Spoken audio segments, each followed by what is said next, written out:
First, amen to podi di bete.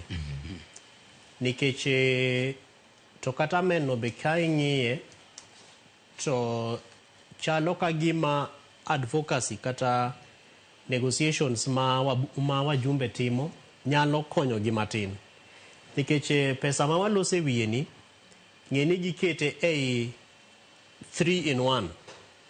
Nikeche ye kacha ginge ni women reps bende dhigo kura. Ngaf mar gini kacha. Iye kacha bende sani wach mar chik mar NG-CDF ni usechope Senate. Senators dhigo kura. To gimiyo giangono Senate Oversight Fund. To ka iloso gi jo committees kata jo Senate committees mopogre. To ng'enyne gijadi cry kata giywak ni gibende gi facilitation fund manyalo konyo gi kata ka gidhi e wuotho mopogre mag limbe mag counties wa. Omiyo mano dhi bedo gima nyaka ang'wangi ni to loso kata mbaka midhigo e kind Senate gi National Assembly NG-CDF kod Senate Oversight Fund dhi bedo machalo nade. Namba 2, ng'eni nitiere pesa ma dhi ne counties wa e gimiluongo ni equitable share. To chik ma tero pesa gi counties en chik ma ikadho gi wabunge wa National Assembly through the Budget Process Appropriation Fund. Mano en chik bende manyaka dhi ang'ono e Senate. To ng'enyne waseneno ka nitiere ywaruok e kind ji adek. Council of Governors, wajumbe wa e National Assembly, ae gi Senate bende. Masani kaka mheshimiwa wacho waneno ka senators for the first time hapa ni negiyie ni pesa madhi e counties oripodhi kaka nende obedo proposed. But beyond that bende Cleophas nitiere gimiluongo ni siasa, which is the backbone of your work mawaneno ni. Nikeche pesa madhi e development obed no dhi Nyando, obed no dhi Siaya, ok en gima lich ahinya nikech governor bro kalo, senator bro kalo, mjumbe bende chieng' moro ok nobed mjumbe. But development mitimo kacha to nyaka bed gima neno ma jopiny nyalo wacho ni kaka mheshimiwa wacho ni siptal noger kapok onyuolwa. Nyaka bed ni nitiere gima pesni gi tebro timo mabro surpass that political timeline.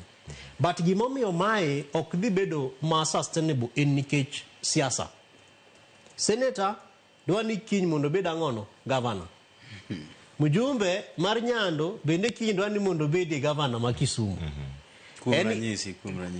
No, ato kabiwacho ni kuom ranyisi. Kata kidio chopo kuom ranyisi. Nikech nitiere kuonde moko mamano is the main issue. MCA dwani mondo bed ang'ono mjumbe oyiere kaka MP. Koro king'iyo the fight kata mana ywaruok mantiere e constituencies mopogre to ng'enyne nyalo deduce it to that political war. Emomiyo kata ka waloso e weche mag NG-CDF gi funds gi te kata mana during public participation ne wawacho ni nyaka bed mechanism makelo jogo temo yier e county. Nikech sani kuom adieri governors ok bed kanachiel gi senators. Wajumbes, MPs bende okine ka gibet kanachiel unless gidhi State House. But for example, Siaya rarely will you see the senator obet gi governor, obet gi MCS, obet nyaka kang'ono gi MPs. The same applies to Kisumu, Migori, Homa Bay and many other counties. To king'iyo pesa madhi e county to nitiere mechanism miluongo ni County Integrated Development Plan. Ma ene momiyowa projects te ma jopiny dwani mondo gernegi awards kata mar mondo timnegi awards ei county kae. To constituencies gi bende gintiere ei county. Koro nyalo penjeri ni tang'ono momiyo samiloso CIDP ma projects indiko to kwane ka projects mag CDF gibe donje iye kanyo. Sama jo committee, project management committees mag CDF loso kendo gindiko minutes gi to kine ka projects manendo ket mag county ka bedonjo mainstreaming kata mar mondo twak moro kana mbaka moro bedie between these elected leaders mondo ging'e ni despite separation of functions but nitiere kaka ginyalo agree among elected leaders a county nini wantiere gi projects manochak to pok orumo ma iluongo gini white elephant projects.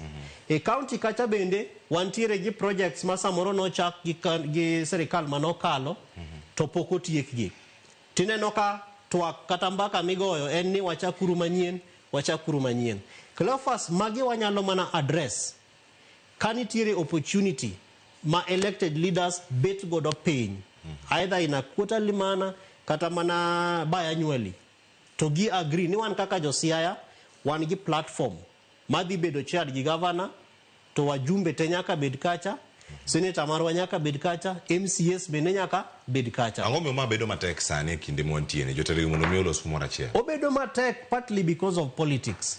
Nikech ing'eni bende nitiere ywaruok mar ng'at madhi convene. Emomiyo ng'eny ne weche mag NG-CDF to king'iyo leadership mar committee tiyudo ka assistant county commissioner kata county commissioner mar that constituency, nikech most of them gain projects mag national government. Koro nitiere jatelo mar sirikal ma ai kor gweng' kanyo kata ma ai constituency no manyaka bed part of it. Koro ng'eni mano miye teko mar mondo gik moko obed discussed to convening bende mondo otimre. But king'iyo county kae to mano pok obedo mayot nikech siasa. Koro nyalo pere ni to governor emang no convene kosen county commissioner kosen ng'ano madhi convene. Omiyo kaka ne mheshimiwa wacho, and I agree with him, ni ber mar pesnigi jopiny ema dware ni mondo one. To ber go dware ni gibedo ber based on priorities ma jopiny emokelo as structured in the CIDP and also through NG-CDF. Koro the power ma governor nitiere godo kaluwore gi tich momiye gi katiba and also the oversight role ma senator mar county nitiere godo dware ni mondo gi find a mechanism magi nyalo bet godo piny. Nikech katiko Cleophas to realize ni part of the suggestions makata osewach nikech be iwacho weche mag jotelo moko moselose weche mag CDF. There is also the thinking ni kata mana weche mag NG-CDF mag bursaries oterne Ministry of Education kata mar mondo NG-CDF ni oketne government